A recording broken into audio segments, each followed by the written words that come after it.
প্রথমেই আহ আমার জীবন পথে সারথি আরাধ্য দেবতা পরম দয়ালের রাঙারাতুল চরণে প্রণাম জানাই। ইষ্ট পরিবারের প্রতি প্রত্যেককে আমার সশ্রদ্ধ প্রণাম। এখানে আমার শ্রদ্ধা ঋত্বিক দাদা উপস্থিত আছেন। তাদের প্রত্যেককে আমার শ্রদ্ধা এবং আমার প্রণাম জানাচ্ছি। মায়েদেরকেও আমার আন্তরিক জয়গুরু জানাচ্ছি।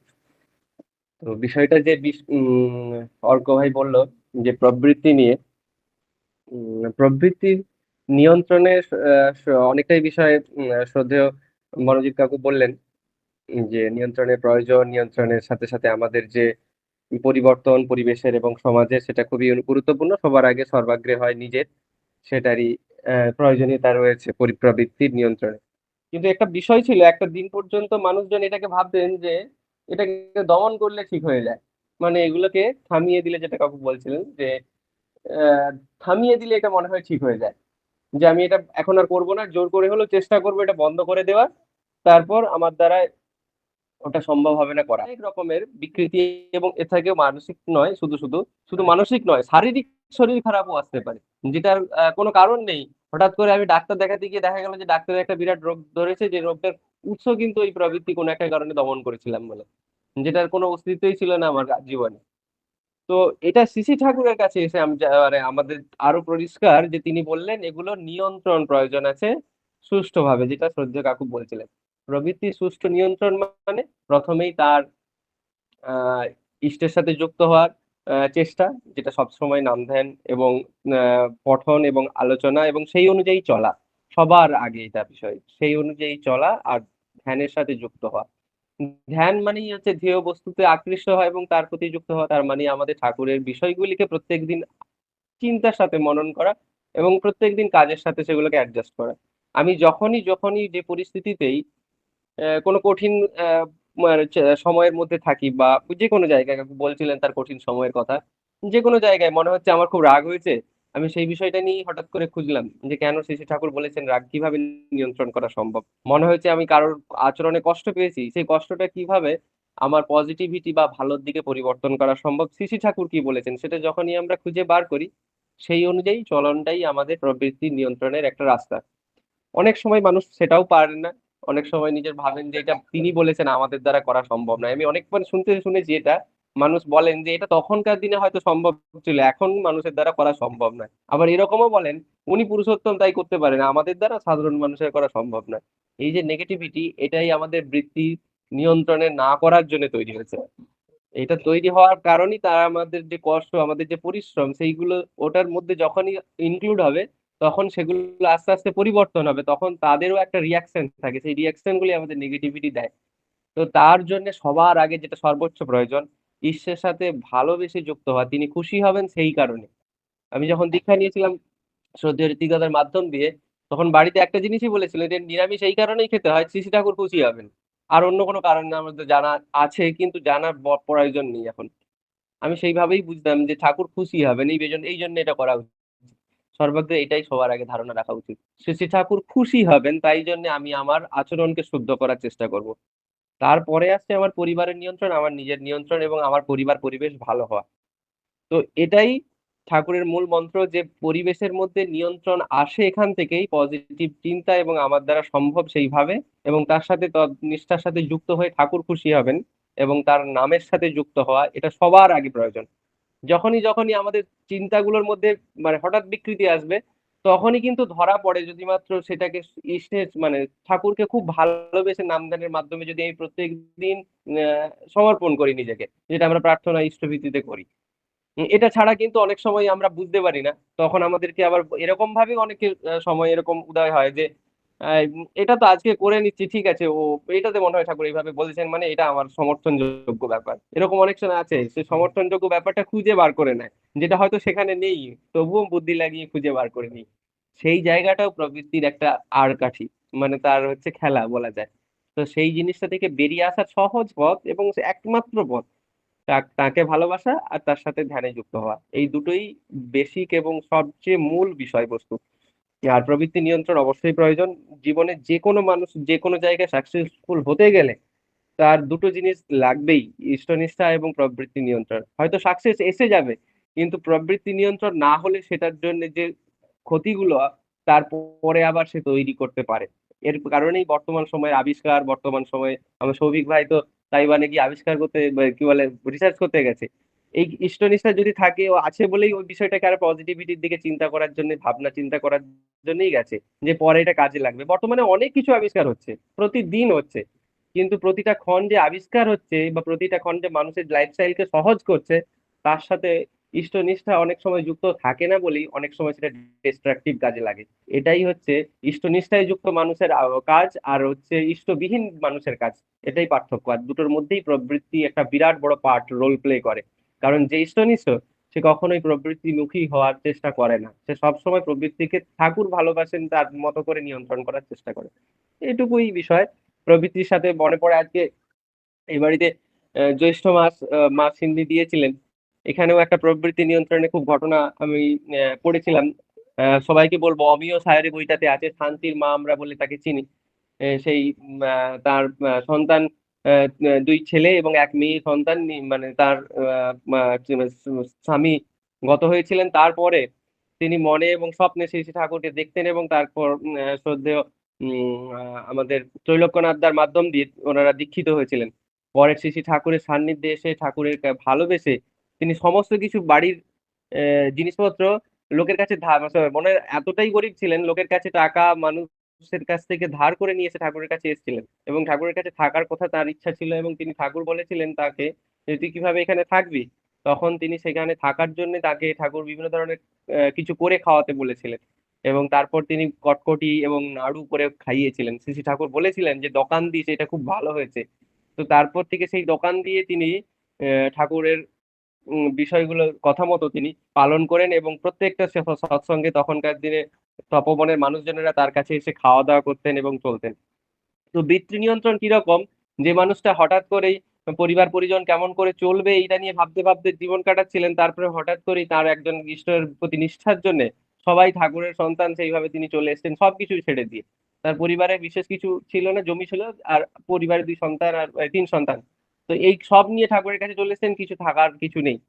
আবার যখন ঠাকুর চাইতেন কোনো জিনিস, বলতেন যে আমি আমার ভিক্ষাটা এখানে থেকেই শুরু হবে। সরোজিনী মা দিলে তবেই ঠাকুর কি করতেন, বাকিদের কাছে ভিক্ষা চাইতেন। এই প্রবৃত্তি একদিন এমন একটা জায়গায় পৌঁছে দিয়েছিল যে তিনি যখন ইনকাম করছেন সচ্ছল ভাবে জিনিস জীবন চলছে, কোনো এক সময় কলকাতায় বাড়িতে ঠাকুর হঠাৎ করে চেয়ে বসলেন যে সরোজিনী মাকে যে কিছু মানে টাকা দিতে, তার কাছ থেকেই ভিক্ষা শুরু হবে। তার ঠাকুরের এরকম একটা খুব মানে প্রবল মাঝে মাঝে ইচ্ছা থাকতো যে তিনি এরকম ভাবে তার কাছ থেকেই আগে সবার আগে চাইতেন। তো সরোজিনী মা বললেন এখানে তো আমি সৎসঙ্গের নেই, মানুষজন আমার পরিচিত নেই, আগে সৎসঙ্গের মানুষজন যে মানে ওখানে ঠাকুর বাড়িতে থাকলে আমি তাদের মাধ্যমে চেয়ে প্রথমে নিতাম, তাদের কাছ থেকে চেয়ে নিতাম যে আমাকে একটু দিন, আমাকে একটু এ করে দিন। ঠাকুরের ভিক্ষার পদ্ধতিটা খুব সুন্দর।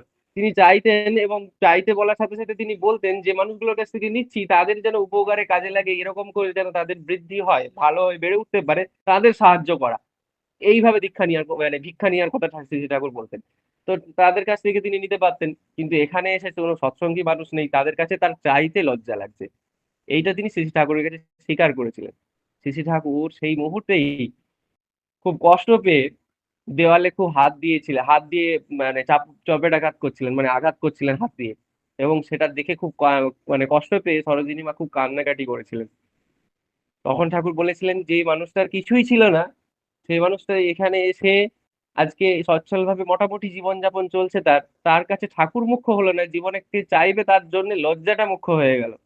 তো এই প্রবৃত্তি মানুষের কোথায় পৌঁছে দেয়, যে মানুষ ঠাকুরকে ভালোবেসে সবকিছু তৈরি করছিলেন, তার কাছেই হঠাৎ মনে হয়েছে যে মানুষের কাছে চাইতে লজ্জা লাগে।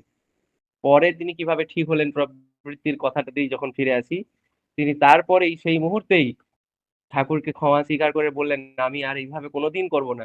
আবার সেই মুহূর্তেই তিনি বেরিয়ে গেলেন ঠাকুরের কাছে কথা নিয়ে, আশীর্বাদ নিয়ে, যে মানুষজনকে দেখতে পাচ্ছেন তাদের কাছ থেকেই চেয়ে চেয়ে ভিক্ষা নিচ্ছেন এবং মানে কাঁদছেন, কারণ ঠাকুর কষ্ট পেয়েছেন এই বিষয়টাতে। ভিক্ষা নিয়ে ফিরে এসে দেখছেন যে ঠাকুরের হাতে যখন দিচ্ছেন এই যখন এই ঘটনাটা পড়ি তখন আমারও চোখ দিয়ে কান্না বেরিয়েছিল, যে ঘটনাটা কতটা ভালোবাসার মুহূর্ত।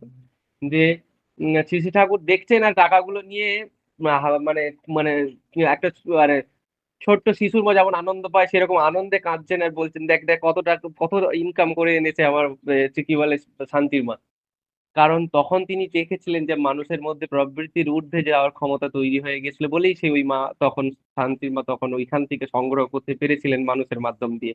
এটাই প্রবৃত্তির সঙ্গে ইষ্টের যুক্ত, মানুষের সাথে ইষ্টের যুক্ত হওয়ার উদাহরণ, যেগুলো আমাদের বিভিন্ন জায়গাতে আছে। তো সেই মায়ের কাছেই আবার শ্রী ঠাকুর চেয়েছিলেন যে তুই আমাকে সিন্নি করে খাওয়াস, খুব ভালো লাগে, যে আবার অনেকদিন খাইনি। তখন জ্যৈষ্ঠ মাস এই ঠাকুরকে তিনি সিন্নি বানিয়ে খাইয়েছিলেন, এবং তার পরবর্তী সময়েও তার পুত্রবধূ ঠাকুরের কাছে নির্দেশ মেনে সেই জ্যৈষ্ঠ মাসে এই সিন্নি করে শ্রী শ্রী ঠাকুরকে নিবেদন করতেন এবং ঠাকুর সেটা গ্রহণ করতেন। তো এইরকম ঘটনা হয়, প্রবৃত্তি কিভাবে মানুষকে নিয়ে যায়, মানুষ কিভাবে আবার ফিরে আসতে পারে, সবার মূলেই ইষ্ট নিষ্ঠা আর নাম। এটুকুই বলি, অনেকটা দিন আছে, সময় চলে গেছে। হ্যাঁ, জয় গুরু সবাইকে। প্রবৃত্তির সঙ্গে এই লড়াইটা কখনো শেষ হয়ে যায় না, সবসময় চলতেই থাকে। কারণ হচ্ছে কি, মানে ওই লড়াইটায় আমরা অভ্যস্ত হয়ে যাই, তখন মনে হয় যে প্রবৃত্তির ওপর কন্ট্রোল এসে গেছে। এখন এখন পাপাই কিছু বলবে, সেই শুধু তাইওয়ান থেকে। এদিকে রান্না চলছে, মানে সবজি কাটছিলাম, এদিকে মিটিং একটা হচ্ছিল, আর এদিকে আমাদের অধিবেশন চলছে। মাঝে মাঝে মনে হচ্ছিল যে ওইটাতে ফোকাস দিয়ে এটাকে আর বন্ধ করে রাখি, কিন্তু কিন্তু আমি তাও এসে যখন শুনলাম যে বিষয়গুলো আমাকে টাচ করলো, প্রথমের দিকে যখন শ্রদ্ধেয় মনোজিৎদা বলছিলেন, কৌশিকদা বললেন, এই বিষয়গুলো যেন একেবারে যে জিনিসটা নিয়ে আমি ভাবি, যে জিনিসটা নিয়ে আমি চিন্তা করছিলাম দুদিন ধরে, সেইগুলোরই আমি যেন উত্তর পেয়ে গেলাম। এত ভালো লাগলো, তখন মনে হলো ভাগ্যিস ছিলাম, ভাগ্যিস এখানে ছিলাম। তো সৎসঙ্গর দান এরকমই। তাই এটা সৎসঙ্গ আর সৎসঙ্গ দুটোর যে কত তফাৎ। ঠাকুর বলেছেন, সৎসঙ্গ তাকেই বলে নিষ্ঠা যাতে উতল চলে, আনুগত্য কৃতি বাড়ে এমনতরই শিষ্টতালে। যে ওটা যে অ্যাকচুয়ালি কাজ করে সেটা যেন আজকে দেখতে পাচ্ছি। আবার সর্বপ্রথম আমি আমার আরাধ্য দেবতা শ্রী শ্রী ঠাকুর অনুকূল চন্দ্রের চরণে প্রণাম জানাই, এবং উপস্থিত সকল ঋত্বিক দাদাদের কাছে আমার প্রণাম জানাই, এবং সকলকে আমার প্রণাম ও জয়গুরু।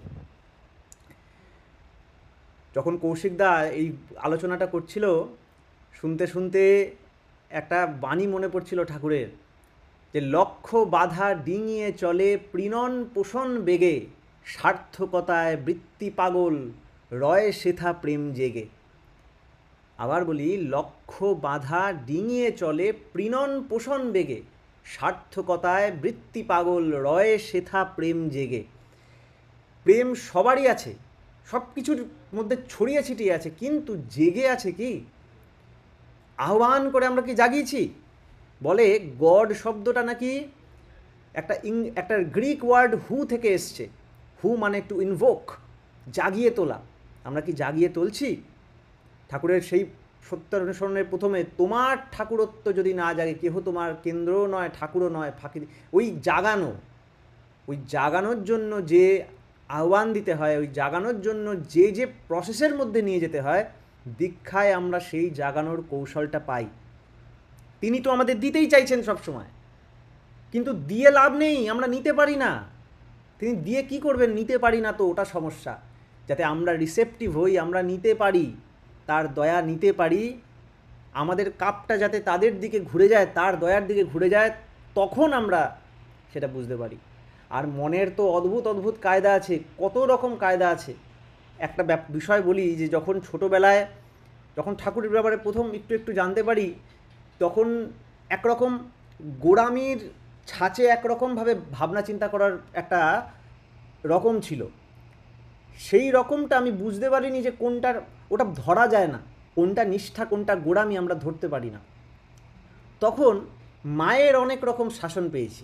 সেই শাসনগুলো তখন আপাত দৃষ্টিতে মনে হয়েছিল যে এগুলো তো ঠাকুর বিরোধী, কিন্তু ওগুলোই আমাকে রেগুলেট করে আরও ঠাকুরের দিকে নিয়ে এসছে। এগুলো শুনে আমার সেই সময়কার কথা মনে পড়ে, যখন শ্রী ঠাকুরের ওই হাউজারম্যানদা প্রশ্ন করেছিল, তোমার মা তো cruel, your mother is cruel, এরমভাবে বলেছিল। ঠাকুর বলেছিলেন, you can think what you like, you can say what you like, but if your mother had not been the way she was, I would never, if my mother had not been the way she was, I would never have become the way I অ্যাম।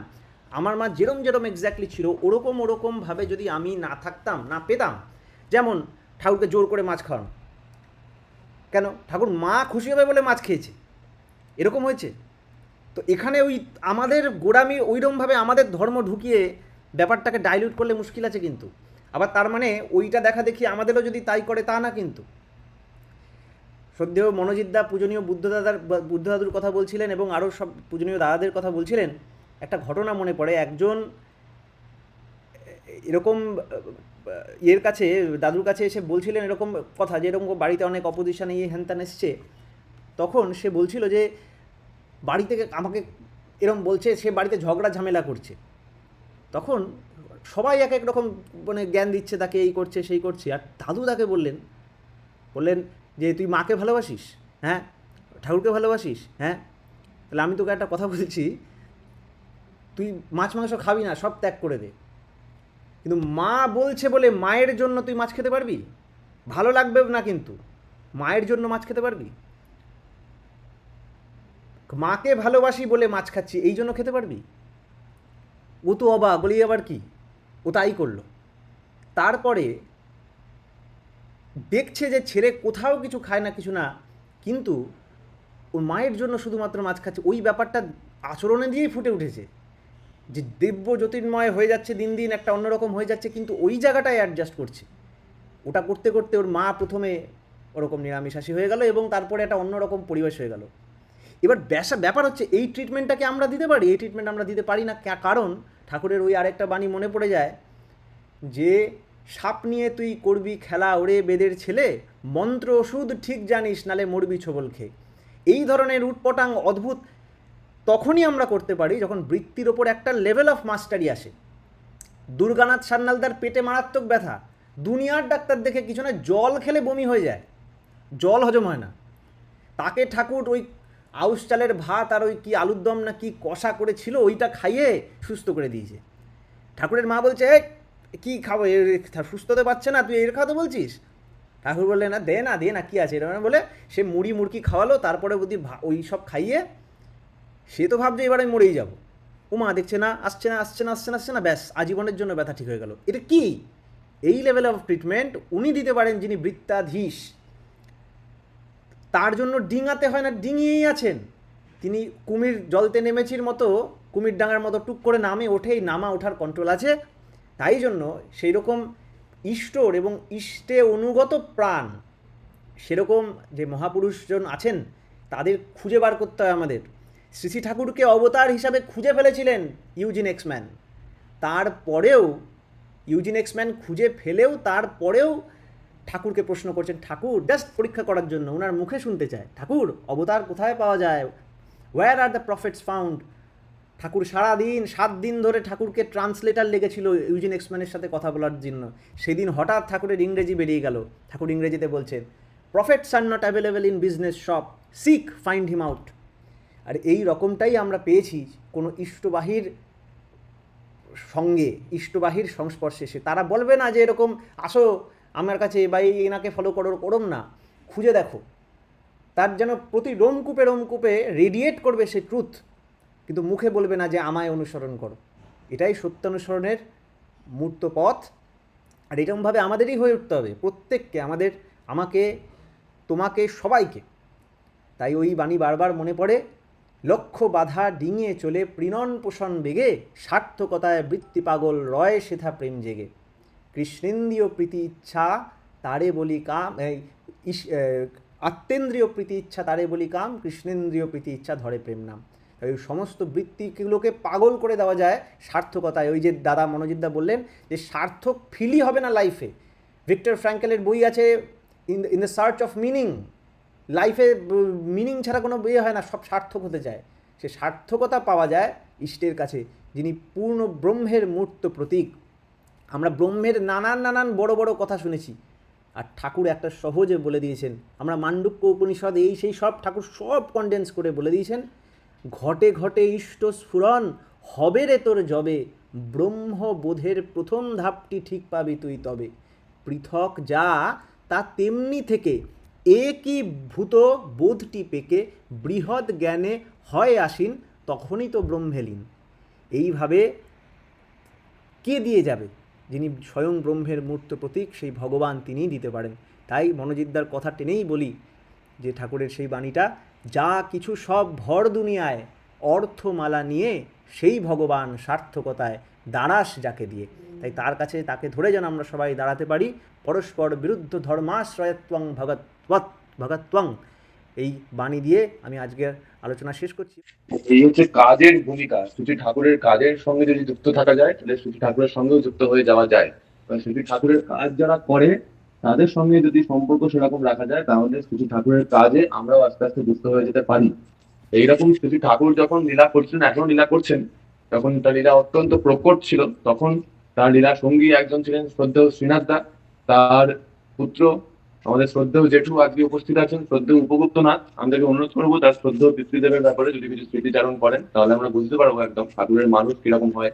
ঠাকুর যাদেরকে নিয়ে আসেন, ঠাকুর বলেছেন যে আমি যখন আসি তাদেরকে নিয়ে আসি যাদের সঙ্গে আমি লীলাটা করবো। সেই রকম মানুষের সন্তান আজকে আমাদের মধ্যে আছেন। যদি তিনি বলেন তার শ্রদ্ধেয় পিতৃদেবের ব্যাপারে, তাহলে আমরা সবাই জানতে পারি ব্যাপারটা কিরকম হয়। দরকার নেই, যাই হোক। আচ্ছা আচ্ছা,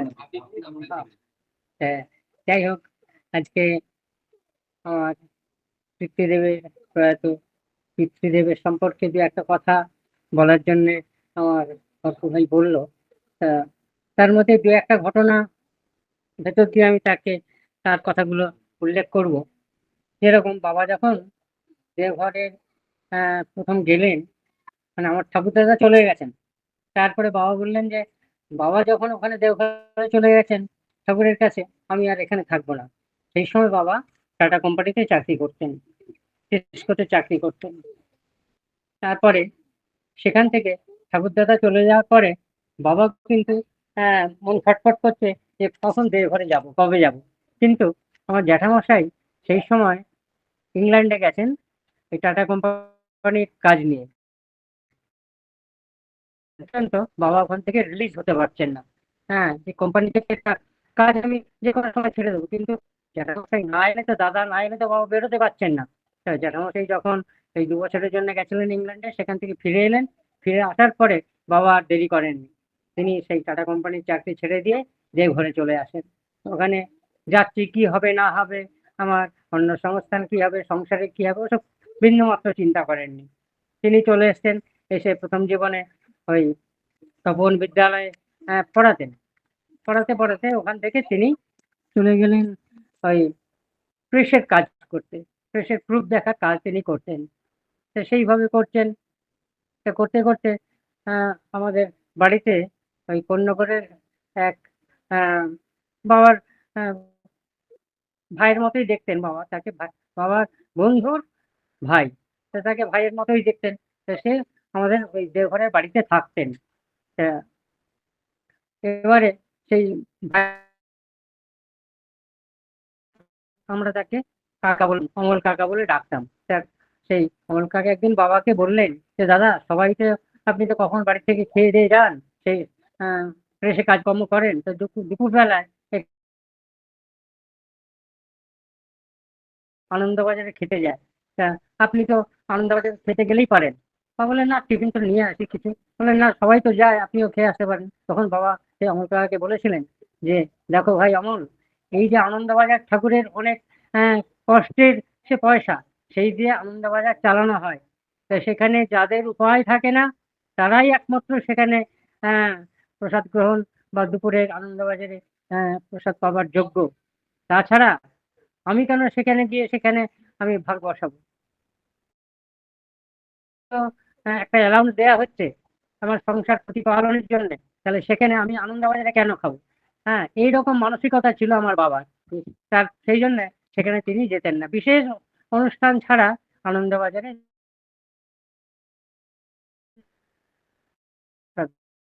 বাবা সাথে আমি আমার সুরারির বাড়িতে যাত্রী রেল স্টেশনে লাইন পার হবো, তা গেট পড়েছে।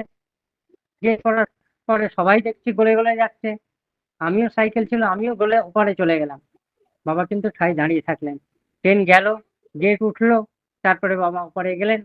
তারপরে বাড়ি ফিরে এসে আমাকে একটা কথা বললেন। বললেন তো, তার মানে তুমি বাধা দেওয়া হয়েছে, ট্রেন আসতে বিপদ যে কোনো মুহূর্তে ঘটতে পারে, তুমি সেখান থেকে যাবে।